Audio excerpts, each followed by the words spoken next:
Police hassled a black millionaire at his pool, then froze when he showed the badge that built their careers.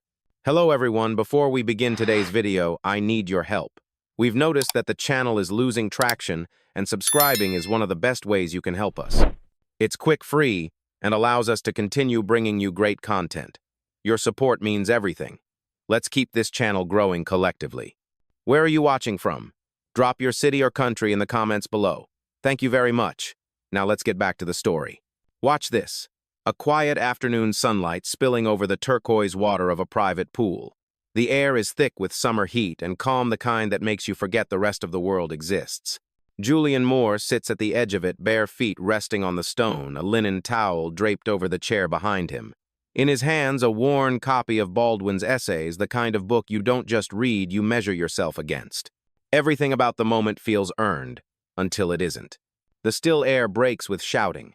3 officers rush through the side gate, boots thudding against the stone tiles, radios hissing with static. The reflection of red and blue lights trembles across the water, flashing over Julian's skin like accusation. The man leading them, Sergeant Dale, moves with the certainty of someone who believes authority excuses ignorance. Behind him, Officer Reed clutches a notepad, too tightly eager and nervous, while the youngest Harris hangs back near the hedge, unsure of what he's even walked into. By the fence stands Karen Lutz, the neighbor who made the call. Tracksuit, sunglasses, arms folded in the smug posture of someone who thinks she's protecting her community. She smirks when Julian looks up. He doesn't flinch. He marks his page, closes the book, and sets it down beside him before saying in a voice as calm as the water that they're standing on his property. Dale ignores the words, already suspicious of the quiet. He demands identification. Karen cuts in laughing, saying the man doesn't live here, that the real owner is out of town. Her voice carries over the pool like broken glass. Julian sits back unbothered. His tone stays steady when he offers them water before they embarrass themselves. It's the kind of grace that only comes from experience, the practiced patience of a man who has lived this moment too many times. Dale steps closer, his hand hovering near his holster, jaw tight. Reed hesitates, pen trembling in his grip, while Harris looks away. Somewhere near the gate, the pool technician, a young man named Luis, stops mid-step, phone halfway out of his pocket. Julian meets his eyes and gives a single, quiet shake of his head. Not yet. They ask for his name, and he tells them, Julian Moore. The syllables hang there a moment too long. Reed glances up as if recognizing it, but is cut off by Dale, who orders him to check a license. Julian doesn't intend to fetch. It's inside, he says evenly, in the house I supposedly broke into. Karen laughs again, louder this time, confident in her illusion of being right. The sound bounces off the pool tiles and fills the silence that follow. Dale leans close enough for Julian to see his own reflection in the badge pinned to his chest. Cooperate, the sergeant growls, or we'll handle it another way. Julian's eyes never leave his. His voice is low, measured, deliberate. You already did, he says. You handled it the wrong way. And then for a breathless second, the world stops moving. Even the water seems to hold still, as if waiting for what comes next. The faint hiss of a radio, the first static of a reckoning already on its way. He had seen this before. Different uniforms, different decade, same gaze, the one that scanned his skin before his name. Julian stayed still, letting the moment breathe just long enough for their nerves to show. The sun caught on the badge of the man in front of him, and for a second it looked like a mirror, cold metal, reflecting the same fear it claimed to fight. Dale cleared his throat, pretending command was control, but his voice wavered. Julian's mind, though, was far away. Back to a spring afternoon 15 years earlier, when he was 23 and renting a small house in Atlanta. He had been sitting on the porch with a laptop, sending out proposals for a non-profit that no one believed in yet. A patrol car rolled up then, too. The officer asked who he was visiting. When Julian said he lived there, the man laughed and told him to move along. He remembered the slow burn of humiliation, the way his throat had gone dry, when he realized that knowing the law wasn't the same as being protected by it. That night, he wrote a single line on a notepad, build something they can't ignore. It became the first sentence of his foundation's charter. Now, years later, standing under the same sun, he understood what repetition meant. Not mistake, but memory repeating until someone ended it. Karen's voice dragged him back. You're awfully calm for someone about to be arrested, she said. She had moved closer to the fence, the tone of her curiosity sharp as chlorine. Julian turned his head slightly toward her. Calm doesn't mean safe, he said. Dale interrupted louder this time, trying to reclaim authority from the quiet. Mr. Moore, we're not here to argue philosophy. We're here to do our job. Then do it, Julian replied. Properly. The words landed harder than he intended. Reed shifted uneasily, glancing between them. Harris still lingered near the hedge, his face pale, the tension pulling him in two directions, loyalty and conscience. Luis, the pool technician, was frozen in place, his phone now fully visible in his hand. Julian noticed the fear in all of them, the unspoken recognition that the situation had already turned into something none of them could control. The smell of chlorine mixed with sweat and radio static. For a brief moment, even Karen seemed unsure of her own story. Julian exhaled slowly and reached for the towel beside him, as if to wipe his hands, as if the simple gesture could break the spell. "I'll give you what you came for," he said quietly. Proof. He didn't raise his voice. He didn't need to. The way he said it carried the weight of a man who had turned humiliation into discipline. Across the pool, the wind picked up again, scattering reflections of blue and red light over the surface, like shattered glass. Something shifted in the air, not loud, not sudden, but certain, the kind of stillness that comes right before truth steps into the room. Julian walked toward the patio table where his phone and a slim leather folder rested. The officers tensed as he moved hands brushing their holsters, training overriding reason. He ignored it. His calm was its own command. He opened the folder, pulled out a single black envelope embossed with gold lettering, "More Foundation for Police Reform." The seal caught the sunlight, turning it into something almost holy. He placed it on the table between them. "This is my proof," he said quietly. Dale looked down at it, skeptical. A fancy letterhead doesn't mean anything.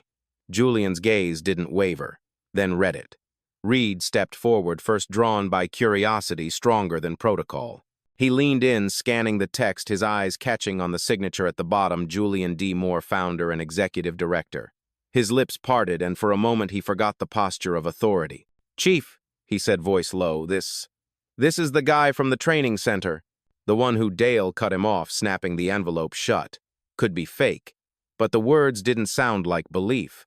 They sounded like denial trying to stay alive. Karen laughed again from the fence, the sound brittle this time. "Oh, come on. You expect us to believe that?" Julian turned toward her. His expression didn't change, but his silence made her shrink back a step. "Belief isn't required," he said. "Just awareness." He took his phone from the table, tapped the screen once, and placed it down again, face up. A faint chime echoed from the device, a calm female voice speaking through the speaker. "Protocol verification active. Live feed established. Officers Dale, Reed, and Harris are now visible to the internal review board." The color drained from Dale's face. "What the hell is this accountability?" Julian said. "You asked for proof." "I keep records." The words didn't rise above a conversational tone, but they landed like thunder. Reed took a step back, the notepad now limp in his hand. Harris swallowed hard, glancing at his own body camera as if it might turn against him at any second. Luis exhaled, a quiet damn under his breath. He wasn't filming anymore, he didn't need to. The scene was filming itself. Dale's voice cracked. You're threatening law enforcement." Julian shook his head. "No. I'm reminding you what law is supposed to look like." The silence that followed was heavy, the kind that exposes everything. Somewhere beyond the fence, a dog barked once and stopped as if sensing the shift. Karen turned pale. "You can't do this," she whispered, but the certainty was gone from her voice. Julian looked around the yard, the officers, the neighbor, the water now trembling with small ripples of light. "I'm not doing anything," he said. "I'm simply refusing to disappear." For a moment, no one spoke. Even the radios seemed to hesitate. Then Reed, barely audible, murmured, "Sir, I think we made a mistake." Julian nodded once. "That's the beginning of justice." Admitting the first one, he turned back to the pool, the reflections of red and blue fading from the surface as the lights outside dimmed. What remained was only sunlight and the slow return of quiet, deliberate control. For the first time since they'd entered, none of the officers spoke. The sound of water lapping at the pool's edge filled the space where authority used to live. The air felt heavier now, not violent, just aware. Like everyone had realized at the same time that they'd walked into the wrong story. Julian stood a few feet away from them, one hand resting lightly on the chair, the other slipping the phone back into his pocket. He wasn't smiling, but there was a quiet assurance about him, the kind that doesn't come from winning, it comes from already knowing the outcome. Dale was the first to move. He reached up and adjusted his collar, a nervous habit disguised as composure. "We still have to verify the call," he muttered. "Standard procedure." Julian tilted his head slightly. And what do you call the moment when procedure becomes prejudice? Reed glanced sideways, as if the question might land on him next. He didn't answer. Neither did Dale. The young one Harris shifted his weight from one foot to the other. He looked like he wanted to speak, but fear stitched his mouth shut. Julian watched them for a moment, studying not just their faces, but the machinery behind them, training policy, the quiet permission of bias that never needed to be spoken aloud.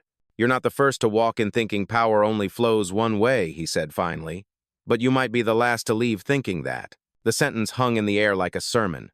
Karen, who had been silent for almost a minute, tried to break it. "You're twisting this," she said, though her voice had lost its sharpness. "You're making it about race." Julian turned toward her slowly, his expression unreadable. "I'm not making it about anything," he said. "You did that when you decided what I must be." Her mouth opened, then closed again. There was nothing left to say that didn't sound like proof. Luis stepped forward at last. "Sir," he said quietly, looking at Julian. "You want me to get security footage from the gate? I can pull the timestamp when they came in." Julian nodded once. "Do it." Dale frowned. "That's not your decision to make." "It's not yours either," Julian replied, his tone still gentle but edged with finality. "The property is mine. The footage is evidence. And the report is already being written by your own cameras." Reed's eyes darted toward his body cam. A red light blinked faintly against the outline of his vest. He knew what it meant. Everything that had been said, every word Karen had thrown, every order Dale had barked, it was all preserved. Unedited, undeniable. Julian picked up his book again, the gesture unhurried, symbolic. He ran a thumb along the spine as if measuring how much patience a life can hold. "I don't shout," he said quietly, not to anyone in particular, because shouting never changed the story.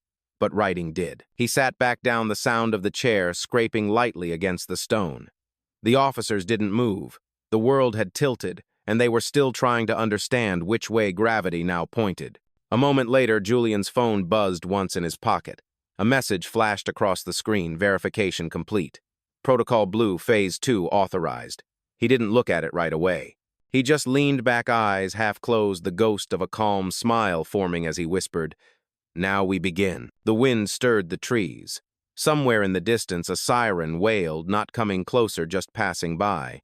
The afternoon light had shifted to gold, stretching long shadows across the tiled ground. Everything looked slower now, except for the flicker of the red light on each body camera, steady, patient, recording every breath. Luis stood near the gate, his phone against his ear, voice low but urgent. He was talking to the security office down the road, verifying access logs, timestamps, and entry points. His Spanish mixed with English, the words tumbling over each other like two languages, racing to tell the same truth. Julian sat where he'd been, one leg crossed over the other, his book resting on his knee. He hadn't opened it again. He didn't need to. The story had moved beyond the page. Across from him, Dale tried to reclaim the tone of control. "Mr. More, I don't know what game you're playing," but Julian lifted his eyes. "It's not a game when the rules are real." Reed shifted uneasy.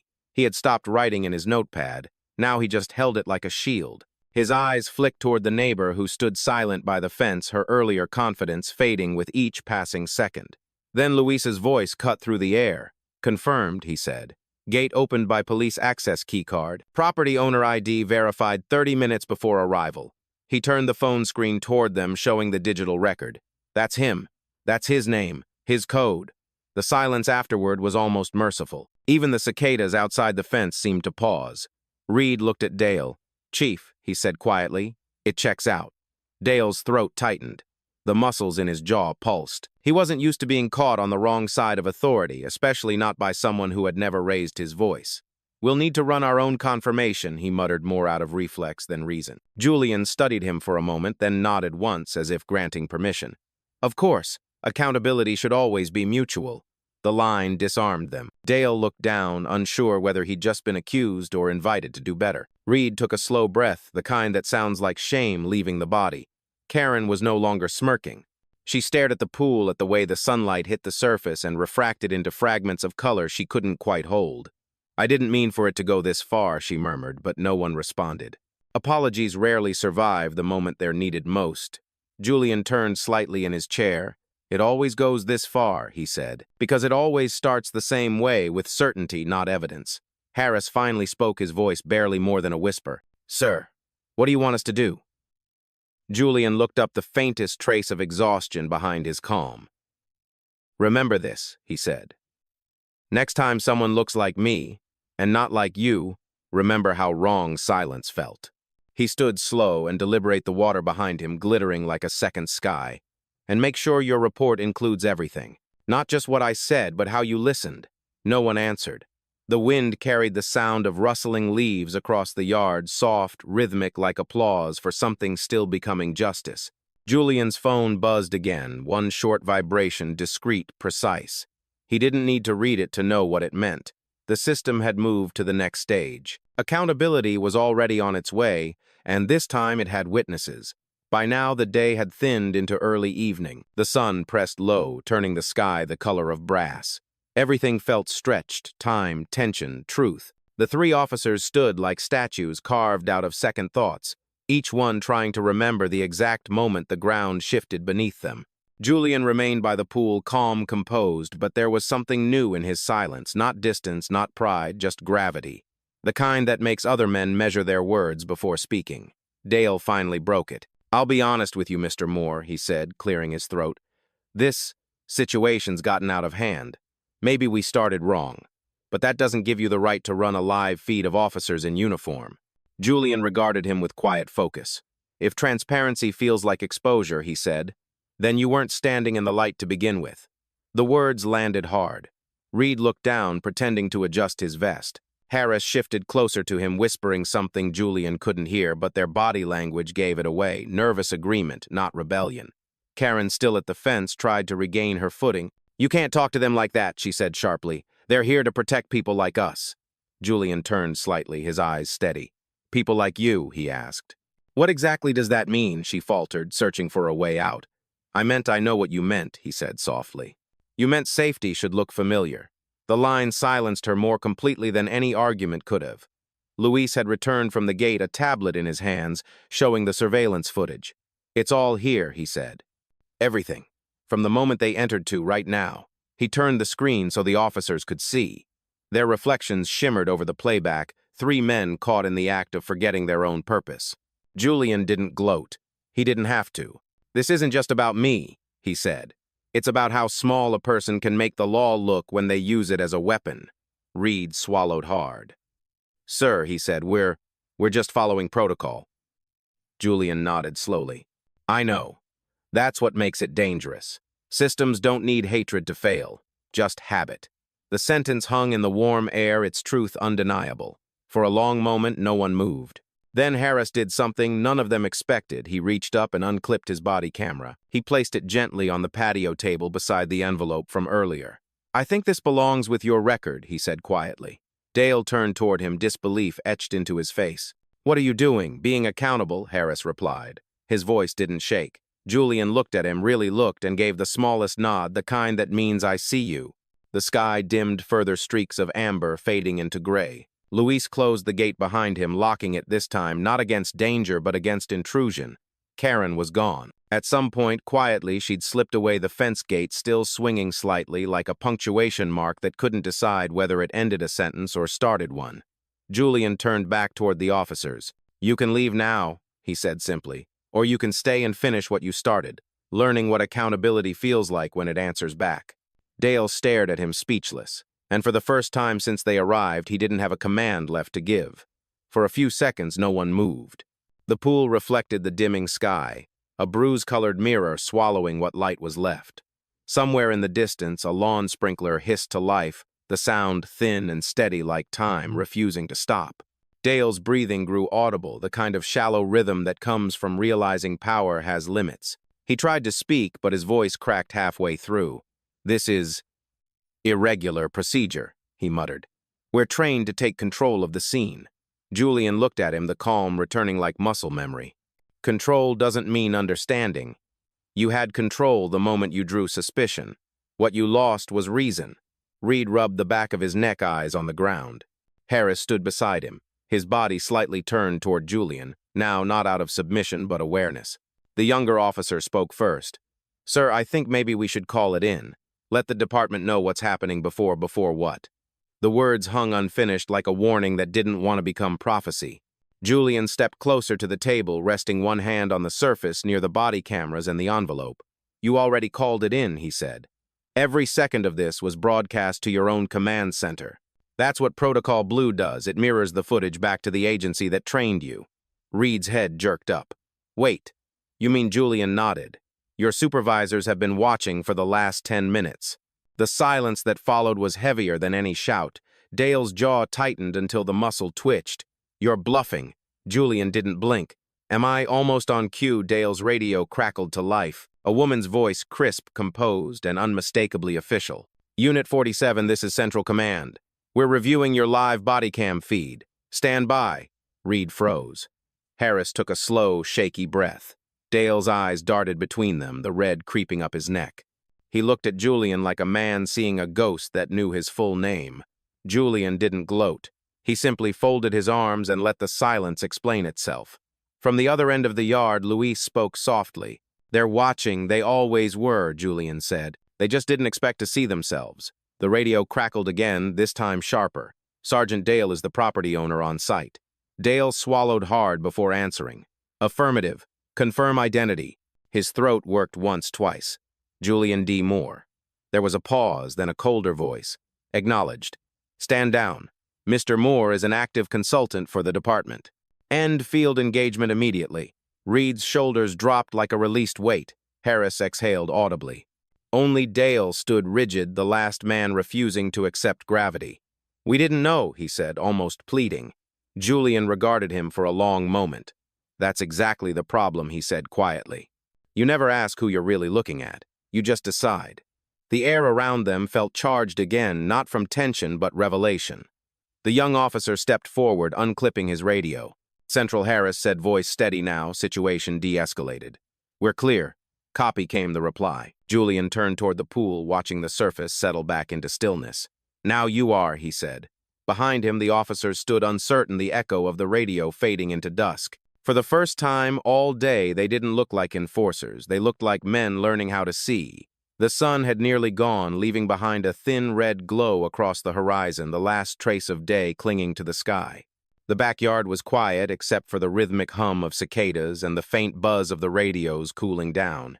Everything felt suspended, like the world was holding its breath. Julian stood still, facing the water.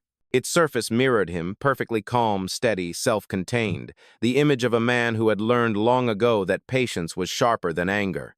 Behind him, the officers waited for direction that would never come. The hierarchy had dissolved in real time, like salt in warm water. Dale broke first. He stepped forward, the weight of his vest suddenly too heavy. "So that's what this is," he said, his voice thin. "A test." Julian turned just enough for their eyes to meet. "Not a test," he replied. "A reflection." Reed blinked, confused. "Of what?" "Of how easy it is to forget the law protects people, not power." His tone wasn't bitter. It was measured, deliberate, the sound of someone accustomed to being misunderstood and unbothered by it.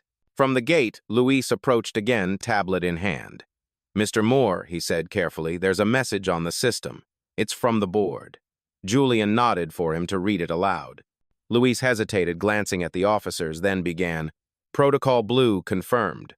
Authorization to proceed with disciplinary review. Live audit active." He looked up uncertain. "Sir, that means—" "It means accountability's not a threat," Julian said quietly. "It's a mirror turned the right way." Dale took a step back, disbelief etched into his face. "You're part of that program," Julian corrected him gently. "I built it."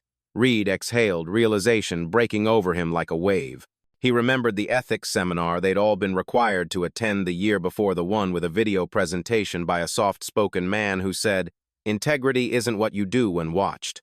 It's what you choose before you are." That voice, that face, this man.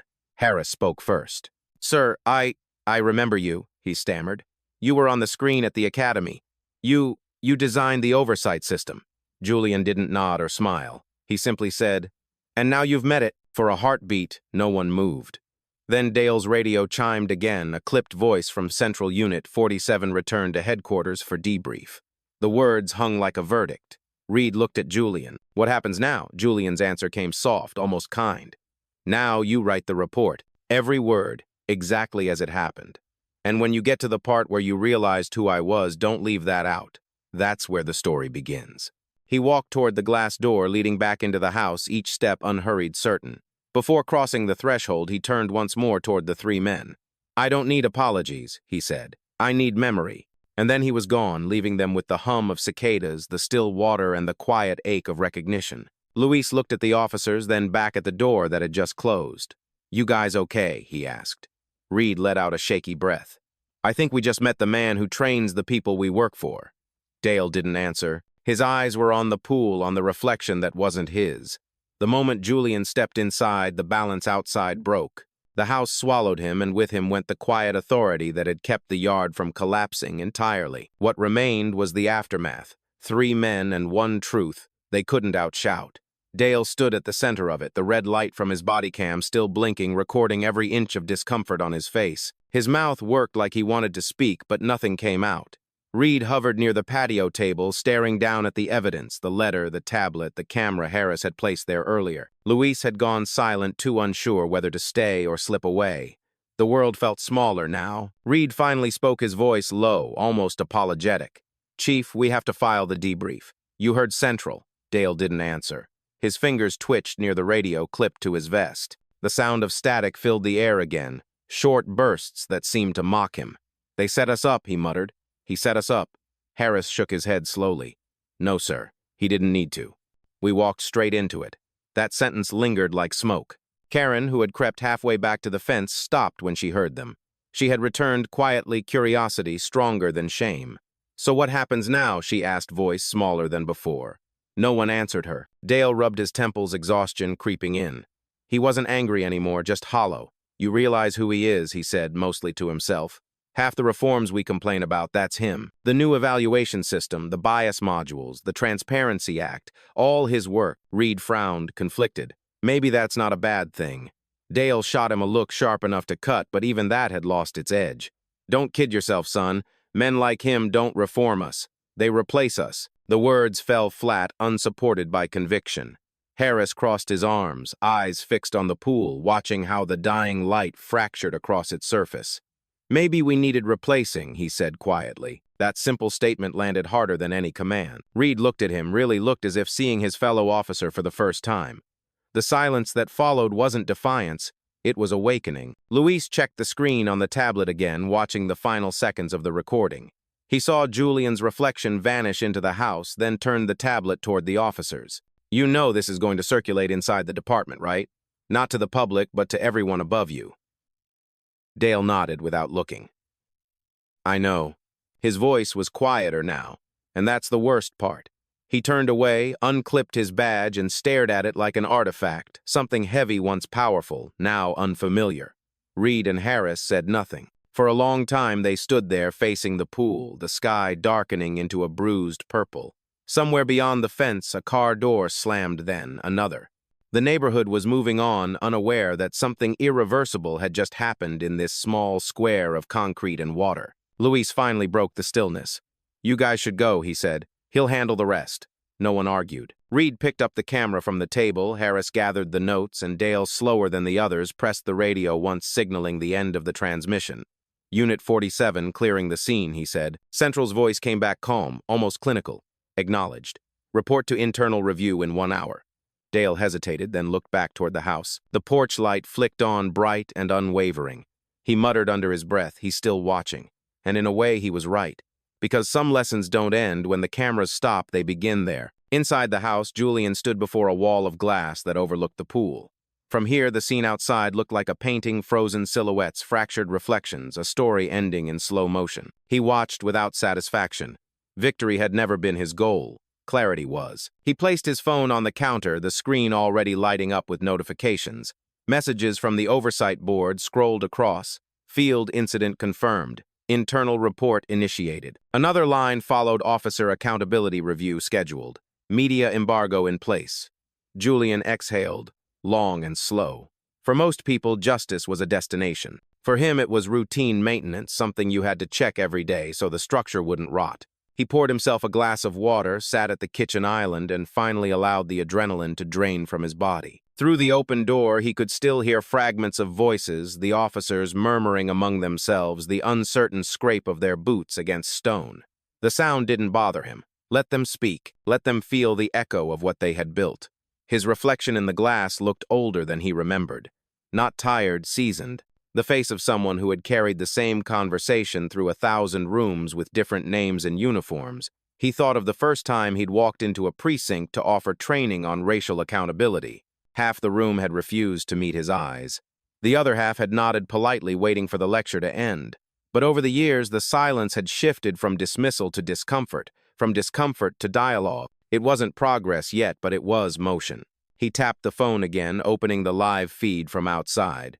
The cameras captured Dale and his team standing by the pool, looking smaller, now unsure of where to place their hands or their guilt. Luis stood near them, arms folded, the only one steady in the frame. Julian could almost read the thought in the young man's expression. So, this is what power looks like when it behaves. He smiled faintly, not out of pride, but relief. The system he had designed was working exactly as intended, silently, efficiently, without spectacle. A soft chime interrupted his thoughts, a video call request. He accepted. The face of Marcia Hines, director of the Police Ethics Board, appeared on screen. "Julian," she said, her tone careful, respectful. "We've reviewed the footage. Are you all right?" He nodded once. "I'm fine. You handled it well. The department's already flagged the incident for internal correction. It'll make the morning briefing." Julian leaned back in his chair. "Good. But don't make it a headline. Make it a lesson." Marcia's expression softened. "That's what you always say." "Because headlines fade," Julian said quietly. "Lessons stay." She paused. "You know this will reach the mayor's desk, right?" "I know," he replied. "Let it." They exchanged a long silence that felt like mutual understanding. When the call ended, Julian closed the phone and stood. Outside, the officers were finally leaving their figures, melting into the approaching night. The pool lights shimmered back on, throwing ribbons of blue across the patio. Julian watched until the last one was gone. Then he whispered almost to himself, "One day they'll stop needing the mirror." The house was quiet again, but not empty. It carried the residue of something important, not confrontation, but correction. The kind of change that doesn't announce itself. It just begins quietly, the way truth always does. Night settled in completely now, the kind of darkness that makes every reflection sharper. The pool glowed faint blue beneath the surface, lights smooth and untouched, as if nothing had happened there at all. But everything had. The air still carried the weight of voices that had learned the shape of consequence. Julian stepped outside again. The yard was empty except for the whisper of the trees. The faint smell of chlorine mingled with the metallic tang of tension that had finally begun to fade. He stood for a moment, listening not for sound but for silence, the kind that tells you the storm has passed. Luis appeared at the edge of the patio, hesitant. "Sir," he said quietly, "they're gone. All of them." Julian nodded. "Good. Thank you for staying." Luis looked down at the tablet in his hands. "I didn't want to leave until I knew you were okay." "I'm fine," Julian said, and he meant it. "It's them I'm worried about. What they'll do with what they've seen." Luis hesitated, then said, "They'll talk, maybe argue. But they'll remember." Julian almost smiled. "Memory's the beginning of reform." He turned his gaze back to the pool, its mirrored surface now, a soft translation of the sky. "I built that program because I wanted a record that couldn't lie," he said. "Not to humiliate people, to remind them they're being seen. Sometimes that's all it takes to make someone honest again." Luis nodded slowly, then asked, "You think it worked today?" Julian didn't answer right away. He walked to the chair where his book still waited, picked it up, brushed off a bit of dust, and sat down again. "It's working," he said at last. "Not because they listened, but because they stopped talking." He opened the book not to read, but to steady himself. The pages smelled faintly of sun and paper, something clean. He let the stillness return that disciplined calm he'd learned to wear like armor. From the street, faint sirens murmured and disappeared into distance. The neighborhood had moved on, returning to its routines. Only the house, the pool, and the witness of what had transpired remained. Luis lingered a moment longer, then cleared his throat.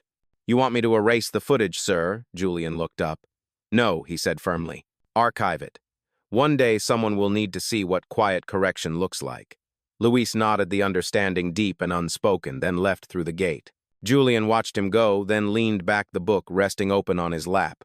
The night hummed gently around him. Somewhere a single moth circled the light fixture above the patio, persistent, aimless, alive. He thought of his younger self, the one sitting on that porch years ago being told to leave his own rented home. He had carried that humiliation like an ember in his chest. Now it burned differently, not to destroy, but to illuminate. He whispered to the night, they'll learn. And maybe he thought so with the world that keeps forgetting why power was ever invented, not to command, but to protect. The wind moved again, soft and forgiving. The pool water rippled once, then stilled, keeping its secrets beneath the glassy surface as the man who owned it finally let the day go. Morning came gently, as if it understood the need for peace. Light crept over the horizon and spilled through the glass walls of Julian's home, filling the rooms with soft gold. The chaos of yesterday had thinned into memory. Only the evidence remained, digital, undeniable, already moving through the veins of the system he had built. Julian woke before the alarm, his body tuned to discipline. He brewed coffee, the rich aroma grounding him back in the ordinary. Outside, the pool shimmered again, reborn beneath the morning sun, no trace of confrontation left except for the faint imprint of footprints drying on the patio stones. The phone buzzed. A message from Marcia Hines' review complete. Disciplinary hearing in motion. Command wants to speak to you at noon. They've requested your guidance, not your forgiveness. Julian smiled faintly at that last line. Guidance was all he ever offered. Forgiveness had to be earned elsewhere. He carried his mug outside, sat in the same chair where it had all begun, and looked at the water. Its reflection was clean again, no red, no blue, no accusation, just sky. He thought about Dale Reed and Harris. He pictured them standing before their department this morning, the footage playing back every word they'd spoken, now framed by context they hadn't seen before. He hoped they watched it not as punishment, but as education, a mirror sharp enough to show who they were and who they still could be. Luis arrived quietly from the side gate, holding a clipboard and the kind of respectful silence that didn't need an introduction. "Morning, sir," he said. "Morning," Julian replied. "You sleep barely," Luis admitted. "Kept thinking about what you said about memory being the beginning of reform." Julian nodded. "That's the hard part, Luis. People want justice to be loud. But real justice, it's repetition. Doing the right thing again and again until it feels normal." Luis smiled a little. "You think they'll come around?" Julian looked toward the street where the faint echo of a police siren rose and faded in the distance. "They already did," he said, "just not all at once." He handed Luis the folder from yesterday. "Keep this copy in the archive. Label it Incident 47A Mirror Pool. One day when someone asks what change looks like, we'll show them this." Luis took the folder carefully as if it were fragile and nodded. "You ever get tired of teaching the same lesson?" Julian chuckled softly. "No, because the lesson keeps showing up." They both turned toward the water. The light had shifted again, glinting off the surface in long, clean lines. It looked like renewal. Julian took another slow sip of coffee and exhaled. The anger that had once defined him had long since transformed into something steadier, resolve. He didn't fight fire with fire anymore. He built fire alarms. Before going inside, he looked once more at the pool, that quiet witness to it all, and said under his breath, "Dignity doesn't shout. It remembers." Then he walked back through the open door, sunlight following him inside, proof that even after the longest night, some men no longer wait for justice. They become it.